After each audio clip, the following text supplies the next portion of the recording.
પરવર અને બટાકાનું કોરું શાક બનાવવા માટે સૌથી પહેલાં પરવર અને બટાકાને બરાબર પાણીથી ધોઈ લો. ત્યારબાદ તેની બંનેની છાલ ઉતારી પ્રમાણસર તેલ મૂકી રાઈ, જીરું અને હિંગનો વઘાર કરીને શાકને વઘારી લો. શાક વઘારાય થોડી વાર ફેરવી ત્યારબાદ તેમાં બધા મસાલા કરી લો. હળદર, મીઠું, લાલ મરચું પાવડર, ધાણા જીરું પાવડર. મેં અહીં સિંગનો ભૂકો પણ નાખ્યો છે. તમને પસંદ હોય તો સિંગનો ભૂકો પણ તમે ઉમેરી શકો છો. ત્યારબાદ તેને થોડી વાર ચડવા દો. આ શાક પાણી વગર થાય છે એટલે સ્વાદમાં એકદમ ટેસ્ટી લાગે છે.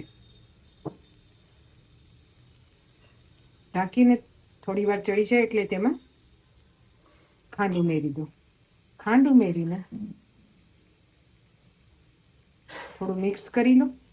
ત્યારબાદ શાક ચડી જાય એટલે કોથમીરથી ગાર્નિશ કરી દો.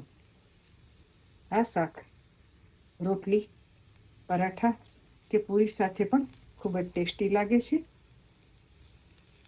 અને ઉનાળામાં રસની મોસમ હોવાથી રસ રોટલી સાથે પણ આ કોરું શાક ખૂબ જ ટેસ્ટી લાગે છે. બનાવવાનું પણ એકદમ સહેલું છે અને જલ્દીથી ચડી જાય છે. તો તમે પણ ઘરે આ રીતે શાક બનાવો અને એન્જોય કરો. ધન્યવાદ. ફરી મળીશું નવા વિડીયોમાં. આવજો.